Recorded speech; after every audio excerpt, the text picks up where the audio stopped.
À votre magazine d'investigation, la version originelle. Vous êtes de la société civile, vous êtes de l'opposition, tout comme de la majorité. Voici votre magazine qui vous donne l'accès à l'information. La version originelle, c'est votre magazine qui vous donne l'opportunité à donner votre point de vue sans être contraint. La version originelle, votre magazine, passe chaque lundi, mercredi et vendredi à 17 h juste. La version originelle, votre opinion compte. Bienvenue mesdames et messieurs. Mesdames et messieurs, merci d'être fidèles à Pep D'Abord Télévision. Vous avez la possibilité d'écrire tout simplement version originelle TV. Écrivez aussi Joseph Kayembe, vous aurez l'intégralité de cette émission. Un plateau spécial pour parler politique. Et cette fois-ci, c'est avec un candidat à la députation provinciale, bien sûr, à la circonscription électorale de Mongafula. Il s'agit bien de Monsieur Placide Kiabanene. Il était, si je peux le dire, numéro 80. Alors avec lui sur ces plateaux, on va parler. L'actualité est dominée par 72 candidats invalidés par la Commission électorale nationale indépendante CENI. On va également parler de la Cour constitutionnelle, c'est-à-dire la validation ou l'invalidation. On ne sait jamais. La décision de la Cour, de la Haute Cour. Et aussi, on va parler quelle sera la priorité ou les priorités pour président Tshisekedi. On ne sait jamais si sera confirmé par la Cour constitutionnelle. On parlera effectivement d'autres choses en ce qui concerne la politique et aussi la demande de la classe politique, surtout du côté de l'opposition, qui demande à tout prix qu'il y ait l'annulation des résultats de ces élections. Alors, Monsieur Placide, bonjour. Bonjour, Monsieur Joseph Kayembe. J'espère que vous allez bien. Oui, ça va. Je vous vois en forme. En effet. Alors, vous êtes candidat, je rappelle aussi cadre d'un regroupement politique AAND. Ce qui veut dire?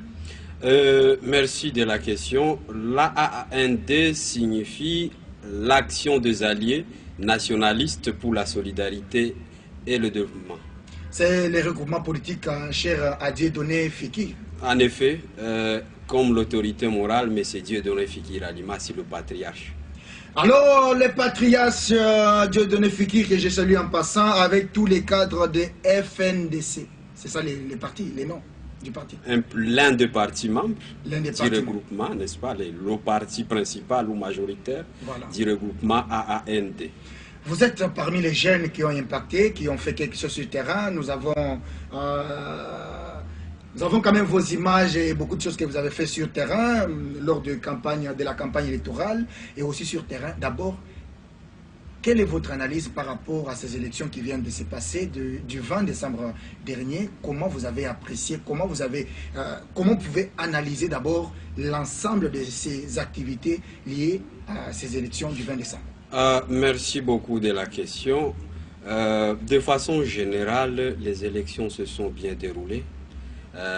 Malgré le racontard, n'est-ce pas, c'est tout à fait normal dans une république, les gens sont libres de donner leurs analyses, mais à mon avis, les élections se sont bien déroulées et je pense même que ce sont des meilleures élections que nous n'avons jamais, n'est-ce pas, vécues ou organisées dans ce pays. Ça, c'est mon point de vue. Très bien. Alors, avant peut-être d'aller plus loin, parce que vous savez, il y a beaucoup de choses, il y a plusieurs questions de nos téléspectateurs que nous allons vous poser. Comment vous analysez l'invalidation de 72 candidats, majoritairement de votre classe politique? Il s'agit bien du chef de l'État, de l'Union sacrée de la nation. Monsieur Placide Kiabanene, vous étiez sur le terrain, vous avez vu comment la majorité, si je peux encore me répéter, étaient les gens de votre parti, si je peux le dire, votre regroupement, donc la famille politique du chef de l'État, mais on les retrouve sur la liste à 90% qui ont été invalidés.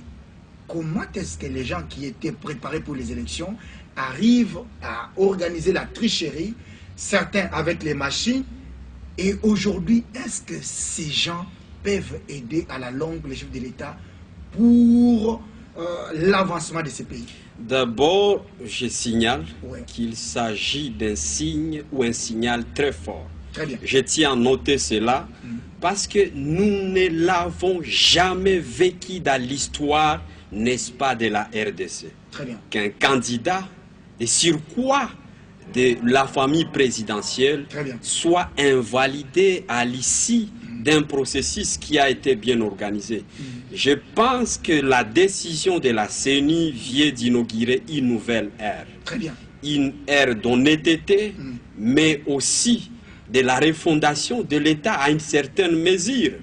J'irai plus loin en disant cela est aussi les débits, n'est-ce pas, qui nous introduit à vivre le rêve que le chef de l'État actuel de la RDC a toujours caressé, de l'avènement d'une nouvelle classe politique. Très bien. Alors, avec vous, parce que vous venez de le dire, c'est un signal fort, il faut aussi l'accepter parce que nous ne l'avons jamais connu, comme venez de le dire. Nous avons vécu des partis présidentiels. Moi-même, j'étais surpris de voir la plupart aussi des noms des gens ou des candidats de l'IDP Tshisekedi. Donc, entre guillemets, les tout-puissants qui pensaient jamais d'être touchés, mais cette fois-ci, parce que Félix Antoine Tshisekedi Tshilombo, le président de la République, qui a été promis, si je peux le dire, ou publié, le numéro 1 par la CENI, ces gens-là de sa famille politique s'est retrouvés sur la liste des invalidés. Alors, la question est de savoir, est-ce ces gens vont encore retourner? Parce qu'on est habitué parfois de voir les mêmes personnes condamnées et hier, la justice va nous dire qu'ils ont été lavés. Monsieur Placide, non seulement que vous êtes candidat, vous êtes politique, aussi vous êtes juriste. Comment vous analysez les faits si aujourd'hui ou demain, la population retrouve les mêmes personnes encore dans ce processus électoral? Au fait, je ne répondrai pas à la place de la justice. Très bien. Mais en tant qu'analyste et citoyen congolais, je dirais ceci. Je fais confiance en cette justice. Okay. De la même manière que la CENI, sous l'impulsion ou sous la gouvernance de Félix Tshisekedi, est en train de prouver qu'il est possible de faire différemment les choses, je crois aussi de cette même manière, la Cour constitutionnelle mérite la confiance. Et ces habitudes de ces transfiges, n'est-ce pas, qui ne viennent pas d'aujourd'hui. Certaines personnes parmi ceux qui ont été invalidés ont travaillé avec Mobutu et Kabila et ils se sont invités encore dans la gouvernance de Tshisekedi. Moi, je crois qu'il était temps de mettre fin à ces aventures. Et la Cour constitutionnelle va nous aider, n'est-ce pas, à confirmer la décision de la CENI. Donc, je fais vraiment confiance à la Cour constitutionnelle. Vous faites vraiment confiance. Il s'agit bien de M. Placide Kiabanene. Je rappelle qu'il est cadre du regroupement politique AAMD. Alors, avec lui, on va continuer dans cette émission. Je rappelle, mesdames et messieurs, que vous avez la possibilité d'aimer, de partager massivement notre chaîne YouTube. Il s'agit bien des versions originales TV. Écrivez aussi Joseph Kayembe sur Facebook. Vous aurez les liens qui vont vous amener sur l'intégralité de cette émission. Téléchargez gratuitement votre application Blue OTT International. Dans le monde entier, vous aurez la capacité de suivre la première chaîne panafricaine. Il s'agit bien de Peuple d'abord Télévision. Alors, avec vous, parlons de la victoire écrasante de Félix Tshisekedi. Comment vous analysez alors qu'on pense qu'il y a eu la tricherie? Tout d'abord, je tiens à préciser quelque chose. Okay. La victoire de l'actuel chef de l'État est une victoire du peuple congolais, mais aussi la victoire de la démocratie. Parce que nous étions habitués dans ces pays à ce qu'on appelle glissement, n'est-ce pas? C'est une fois de plus, la première fois, qu'à la fin du mandat d'un chef de l'État en fonction, que nous ayons les élections, n'est-ce pas, dans le délai constitutionnel. Il faut rappeler les contextes dans lesquels ces élections ont été organisées, n'est-ce pas? Nous étions obligés, nous, à l'Union sacrée, d'appeler les peuples à un sursaut patriotique avec un discours nationaliste. Et le peuple a répondu à notre message, n'est-ce pas, la nécessité ou l'impérieuse nécessité de sauvegarder l'intégrité territoriale, ne pas l'octroyer à n'importe qui, aux personnes que nous ne maîtrisions pas. Et le peuple a répondu à cet appel-là. Il s'agit donc d'une victoire du peuple, mais aussi une victoire de la démocratie, parce que c'est la démocratie qui a triomphé. Monsieur Placide Kiabenene, vous êtes un acteur politique. Je rappelle que vous êtes parmi les jeunes qui se sont bien débrouillés sur terrain. Êtes-vous pour ou contre de l'annulation demandée par une frange de l'opposition des résultats de ces élections? D'abord, il faut écarter cette hypothèse. Il s'agit d'un rêve, n'est-ce pas, irréaliste. Je comprends en fait les soucis de l'opposition qui est en perte de vitesse. Vous savez, l'échec dans la nature humaine, il est difficile de l'avaler, de l'accepter. Même dans un jeu de dames, lorsqu'une personne, n'est-ce pas, n'arrive pas à jongler ses adversaires, il a tendance à ne pas accepter. Même à l'université, lors des publications des résultats, ceux qui échouent acceptent difficilement les résultats, même lorsqu'il s'agit de leurs propres résultats. Donc je dirais, j'ai le regret quand même de constater la façon dont l'opposition est en train de se comporter et ne s'est pas suffisamment préparée. Et l'a échoué parce qu'on ne peut que récolter ce qu'on moissonne, n'est-ce pas? L'opposition a récolté ce qu'elle a moissonné. Et donc, elle n'a qu'à assumer ses propres responsabilités qui découlent de leur impréparation. En tant qu'acteur politique, avez-vous un message d'abord à ceux qui contestent ces élections? En tant qu'acteur politique, mais aussi un juriste, pas le moindre, la contestation est tout à fait normale et acceptable dans toutes les sociétés du monde, mais la République démocratique du Congo est régie par les règles et lois, n'est-ce pas? Donc, tous ceux qui estiment avoir valablement les raisons de contester n'ont qu'à s'adresser à la Cour constitutionnelle, s'agissant de l'élection présidentielle législative nationale. Ils n'ont qu'un seul juge naturel, c'est-à-dire le juge de la Cour constitutionnelle. Ils n'ont qu'à s'adresser à ces derniers. Mais il y a une condition, nous le disons en droit, torincumbi probation. La preuve incombe à celui qui allègue. S'ils estiment avoir les preuves nécessaires, n'est-ce pas, de la victoire sur notre champion, je rappelle, qui est Félix Antoine Tshisekedi, ils n'ont qu'à se présenter devant le juge de la Cour constitutionnelle avec les éléments de preuve. La seule option qui existe, M. Joseph Kaembe. Merci beaucoup, messieurs les candidats. Vous êtes encore candidats jusqu'à ce que la CENI va nous confirmer. Alors, on retrouve tout de suite encore messieurs Placide Kiabenene pendant que la partie technique nous ramène juste à cette petite image. Il y a aussi un politique qui a parlé et qui a beaucoup plus insisté dans les réseaux sociaux. Pour lui, il y a eu beaucoup de fraudes et beaucoup de fraudes.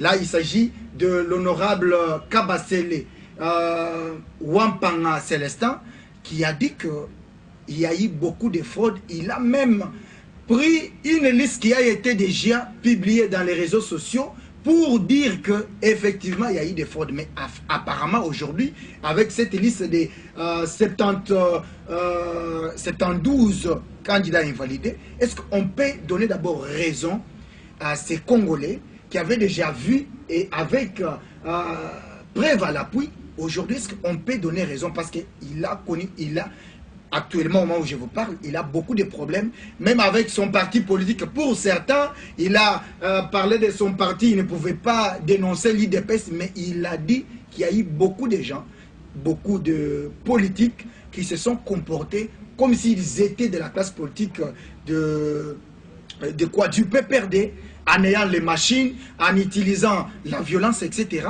Il s'agit bien de Kabasele Wampanga. Alors, vous, comment vous voyez l'analyse de ces Congolais, ces dignes fils qui avaient déjà dénoncé la tricherie pour certains, même de son parti politique et d'autres de l'Union sacrée?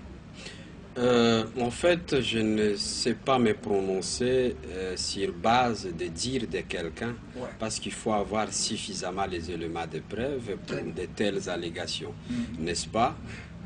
Mais au-delà de ce que notre patriarche dit, moi je tiens à féliciter d'abord la CENI pour ce qu'elle a fait, mais aussi je l'encourage à approfondir les enquêtes, parce qu'il se pourrait que la liste soit plus longue, plus que celle que la CENI a publiée.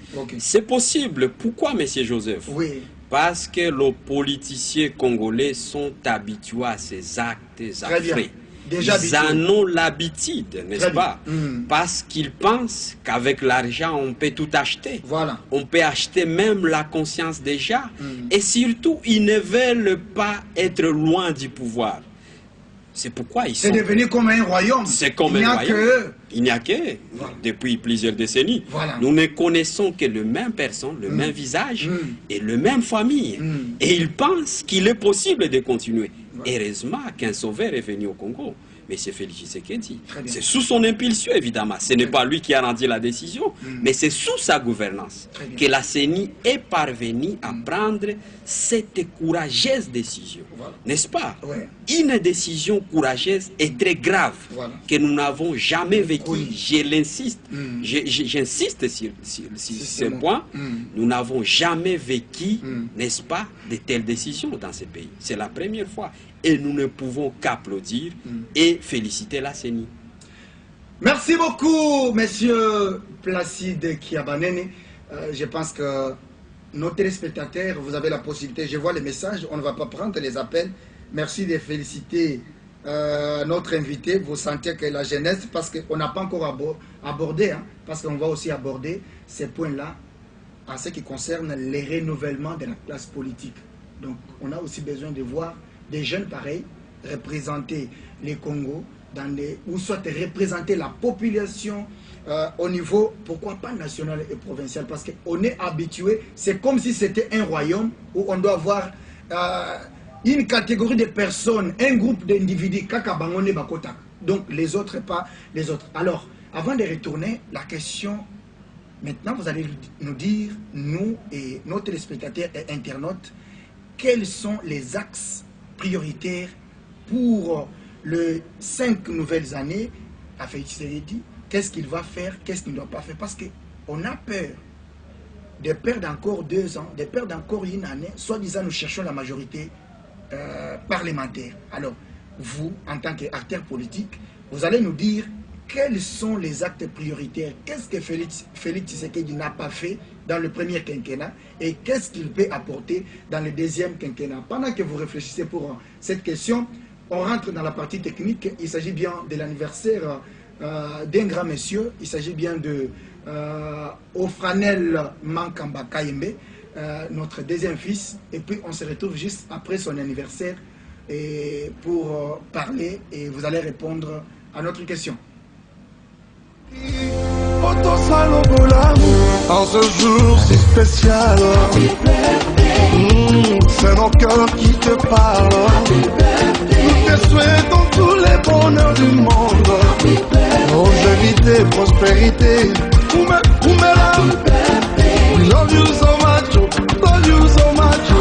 Na bastati basoris na biso lelo, kaka yo na yo.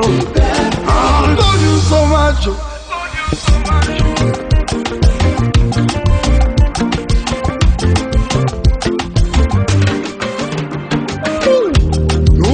Grâce à Dieu, pour les dons que tu es, champion à botanique. Devant toi le gâteau, des bougies allumées, souffle avec joie, c'est un jour il est tien. Nous mettons tout ensemble. Merci beaucoup Privali Wambela, merci à toute la partie technique. Il s'agit là de la nouvelle génération, il s'agit de notre deuxième fils qui fête sa toute première bougie aujourd'hui. Je pense, merci beaucoup. Merci à tous les partenaires de version originelle. On va se retrouver tout de suite là. Les partenaires ont dit, tu ne vas pas quand même dire les lieux pour ne pas se créer des problèmes. Mais ils savent déjà, ils ont des invitations. Et honorable Placide Kiabanene a déjà pris un grand nombre d'engagement pour cette activité. Alors, avec vous, on entame directement la deuxième partie. Ce sont les priorités. La population a aujourd'hui jeté les dévolus sur Félix Antoine Tshisekedi Tshilombo. Il ne fallait pas que cette population se rende compte qu'elle a commis peut-être une erreur en choisissant Tshisekedi, Katumbi, Fayulu et les autres. C'est-à-dire qu'il y a des priorités pour vous en tant qu'acteur politique. Qu'est-ce que vous demandez au chef de l'État et quelles sont les priorités pour ces 5 nouvelles années? Merci beaucoup, cher Joseph Kayembe, pour la question. Si j'étais le conseiller du président de la République, je m'attarderais essentiellement sur 3 secteurs ou 3 axes prioritaires, à mon avis. Le premier, c'est la défense nationale. Pourquoi il faut mettre comme priorité la défense nationale? Parce que nous sommes la République démocratique du Congo. Vous savez ce que ça signifie? Très bien. Un pays au scandale géologique, comme on dit, à un sol fertile, un pays qui regorge des richesses immenses, où on peut vivre partout, n'est-ce pas? La République démocratique du Congo, par ses ressources immenses, mérite d'être un État sérieusement où la défense et la sécurité constituent des priorités. Je vous donne les raisons principales. Aujourd'hui, vous savez, cher Joseph, nous sommes agressés par le Rwanda. Aujourd'hui, c'est le Rwanda, mais demain, n'importe quel État parmi les 9 qui sont voisins peuvent venir en guerre contre nous parce qu'il y a des situations qui peuvent découcher d'une manière ou d'une autre à un conflit. Je vous donne l'exemple, vous le savez, les problèmes des bornes avec la Zambie. Ce dossier n'est pas encore absolument résolu. Nous avons un cas litigé avec l'Ouganda. Vers l'ouest, on appelle l'île, dans la rivière Simlik. Il y a une île à problème avec l'Ouganda. Nous avons avec la République centrafricaine ce qu'on appelle l'île des singes, n'est-ce pas? Avec le Burundi, il y a l'île de Gatumba, n'est-ce pas? Et avec l'Angola, il y a l'exploitation de pétrole. Donc, en fait, j'ai juste survolé les dossiers qui peuvent découler à un conflit d'un matin à l'autre. La raison pour laquelle nous devrions, le président de la République a, n'est-ce pas, le devoir de se concentrer sur le secteur de la défense. De façon pratique, comment ça peut se faire? Je pense qu'il faut accélérer le recyclage des éléments que nous avons dans l'armée, n'est-ce pas? Recycler, ça signifie mettre à la retraite les hommes en situation de vétuité, ceux qui sont fatigués, réformer ou ramener à la formation ceux qui sont encore en forme. Il est important que nous puissions commencer par là. Cela nous permet à consolider également les effectifs.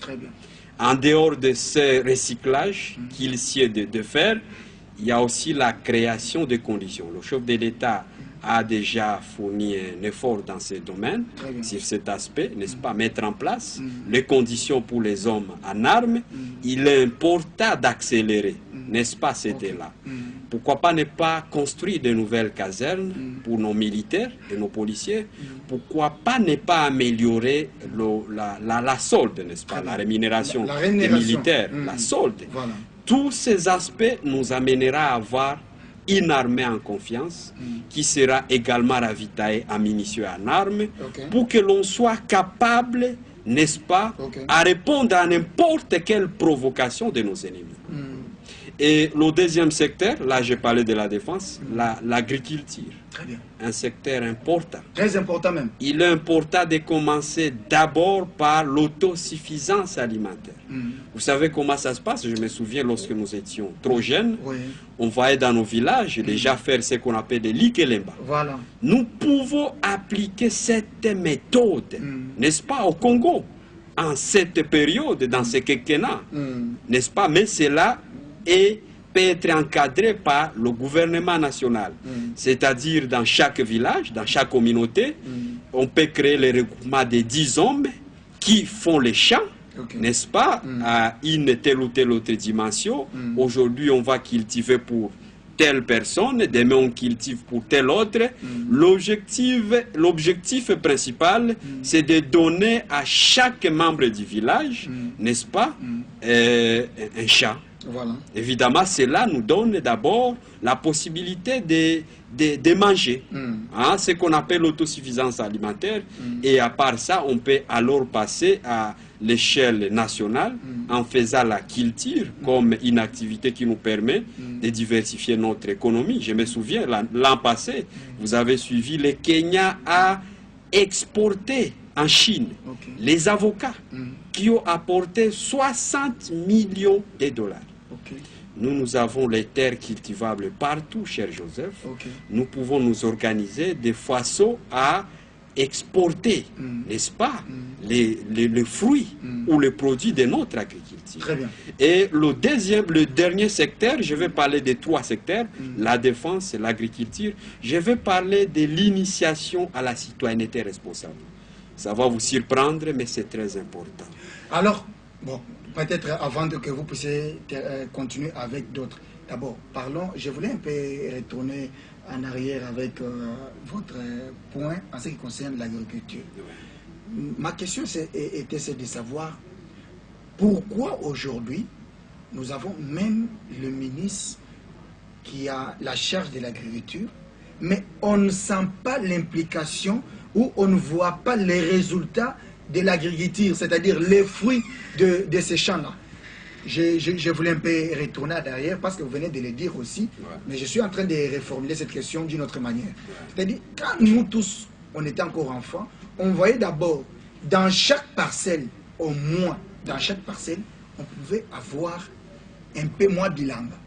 C'est-à-dire, on est en mesure de prendre, d'avoir un peu de pondou, de quoi, avant d'aller chercher. Mais aujourd'hui, même lorsqu'on veut acheter une parcelle, on ne tient pas compte de cela. C'est-à-dire, ce qui nous importe aujourd'hui, c'est entrer dans des bureaux climatisés, devenir gouverneur, de devenir député. Tout le monde au Congo est devenu aujourd'hui politique parce que l'agriculture, d'autres domaines de la vie ont été bannis. Alors, si vous pouvez continuer avec votre idée, parce que j'ai comme impression que même si on va encore mettre, c'est vrai, on va parler des renouvellements de la classe politique, des mêmes personnes viendront avec la même politique en ce qui concerne l'agriculture et on restera toujours là pour parler au micro et pour ne rien faire sur terrain.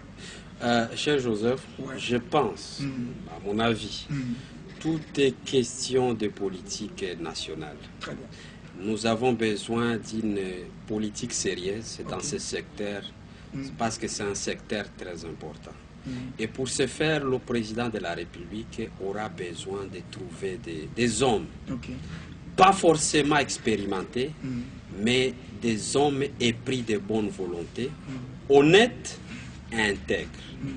Vous savez, vous pouvez avoir de l'expérience, mais si vous n'êtes pas engagé, déterminé, honnête, vous ne pouvez rien. Il est important que la politique nationale d'agriculture soit révisitée parce que c'est un secteur important. Il n'est pas normal que le Congolais arrive à manquer même à manger. Il n'est pas normal. Et pourtant, nous avons des terres arables. On peut cultiver n'importe quoi et n'importe où. Et ça va réussir. Oui, dans cette république. Une terre bénie de Dieu. Donc, nous n'avons aucune raison. Nous avons les idées que nous pouvons proposer à la nation. Et je crois que le président de la République nous fera confiance au moment venu. Nous sommes capables, n'est-ce pas, de renverser la tendance. Nous sommes capables de nous mettre au travail. Nous sommes capables de donner d'abord à manger aux Congolais, mais aussi à faire de l'agriculture une activité, n'est-ce pas, qui ramène des millions dans la caisse de l'État, c'est possible. Et notre domaine? Je parlais de l'initiation à la citoyenneté responsable.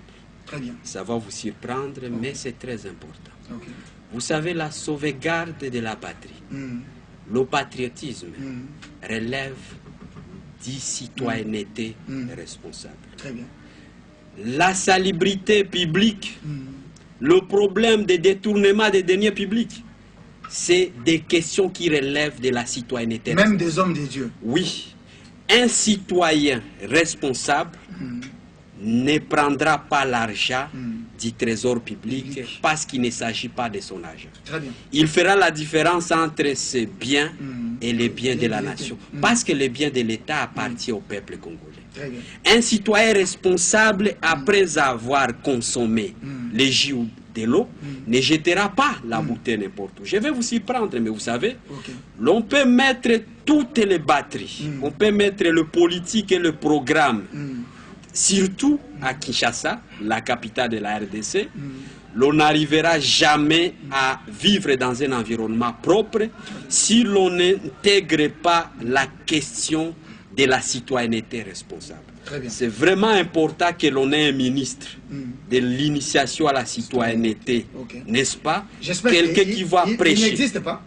Il existe, moi je ne suis pas là pour juger les hommes, mais nous constatons tous ensemble, n'est-ce pas, qu'il n'y a pas une vulgarisation, il n'y a pas une sensibilisation dans ce sens.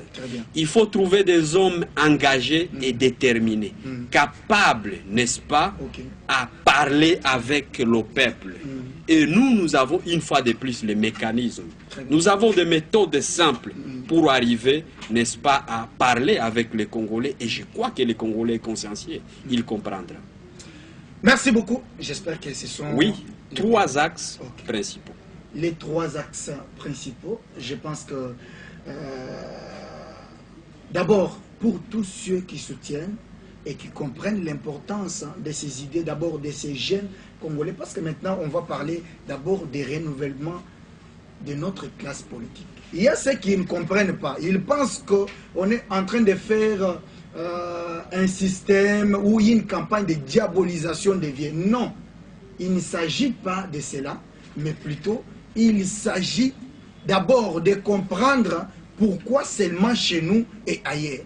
Je pense que même le chef de l'État l'a dit, parce que vous venez aussi de le dire d'une manière ou d'une autre en ce qui concerne la tricherie et ceux qui se sont, entre guillemets, trempés dans les vols, etc. Mais nous avons vu le chef lui-même dire qu'il n'est pas prêt pour travailler avec des tricheurs.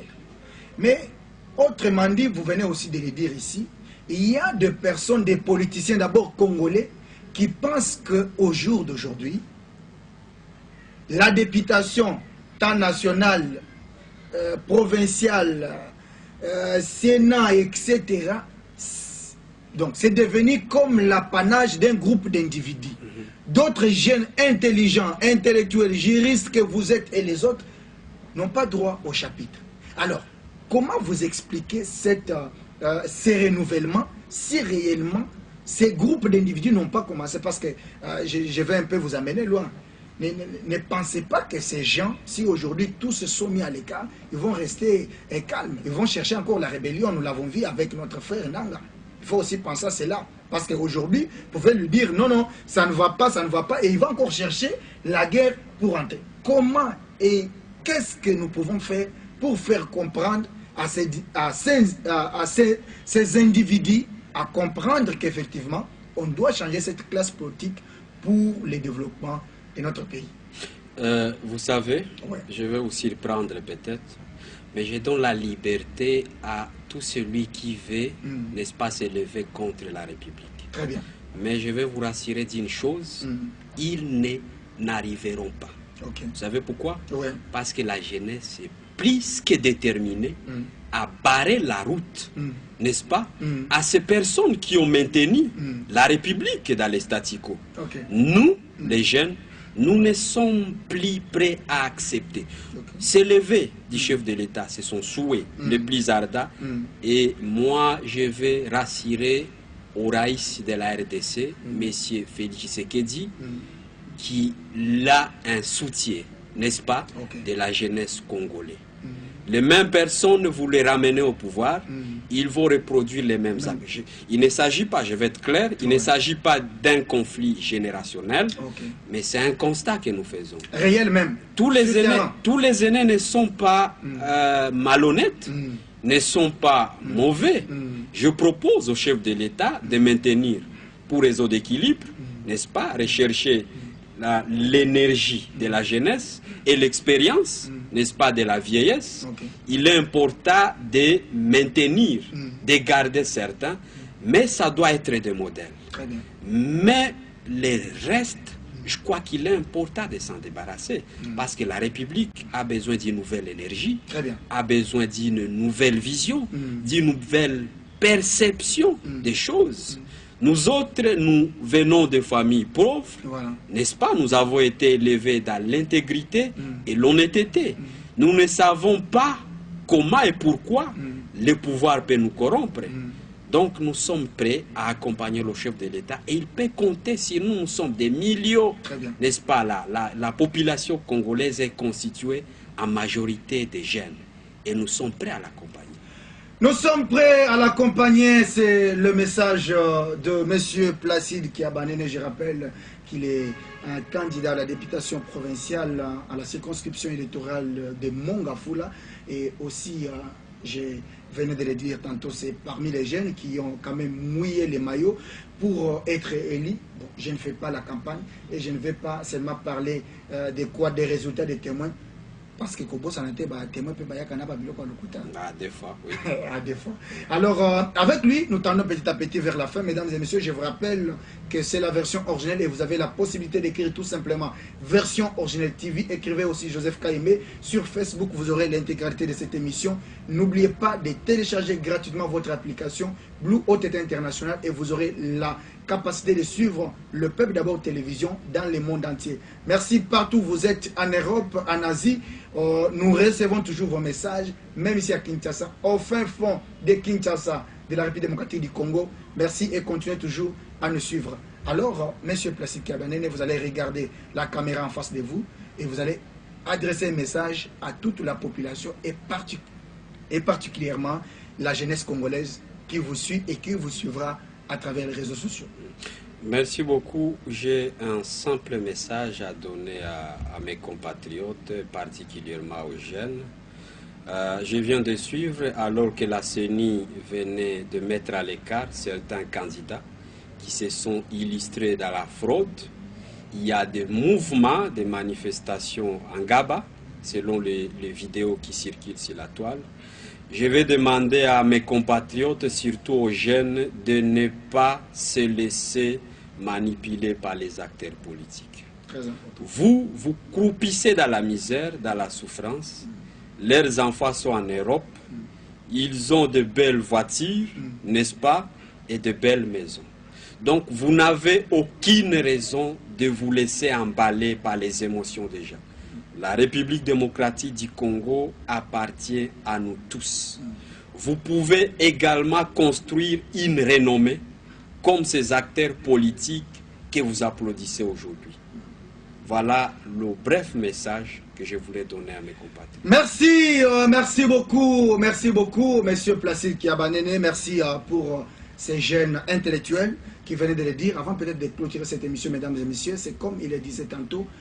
Les politiciens congolais, c'est comment? Comme il venait de le dire, leurs enfants sont en Europe, ils ont de belles maisons, de belles voitures, ils font tout ce qu'il faut. Mais lorsque ces intérêts mesquins ont été touchés, ils viennent demander à la population, cette pauvre population-là. Donc, vous êtes en Gaba, vous êtes partout, on avait suivi déjà des audios, etc. Nous allons faire ci, nous allons marcher. Vous allez marcher pour quelqu'un qui a volé? Vous voulez marcher pour quelqu'un qui avait des machines? pour quelqu'un qui pense que la députation nationale ou provinciale, donc ça devient l'affaire seulement de lui et ses frères. Quand toi, tu étais à l'université, tu étais pour cet homme-là. Donc, la jeunesse congolaise, on doit comprendre et ne pas faire confiance à ces politiques. Mesdames et messieurs, ça a été un réel plaisir de recevoir pour vous M. Placide Kiabaneni, candidat député à la circonscription électorale de Mongafula et aussi un acteur politique majeur. Vous avez compris ses analyses pertinentes et ses conseils et aussi ses propositions au président de la République. Je vous retrouve très prochainement avec un autre invité. Merci à toutes et à tous. On se retrouve dans les réseaux sociaux. Continuez à nous écrire, continuez à nous soutenir et continuez aussi à nous donner vos conseils. Alors, je vous retrouve prochainement.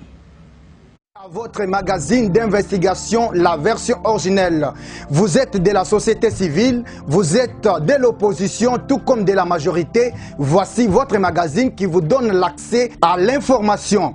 La version originelle, c'est votre magazine qui vous donne l'opportunité à donner votre point de vue sans être contraint. La version originelle, votre magazine, passe chaque lundi, mercredi et vendredi à 17h juste. La version originelle, votre opinion compte. Bienvenue mesdames et messieurs à votre magazine d'investigation.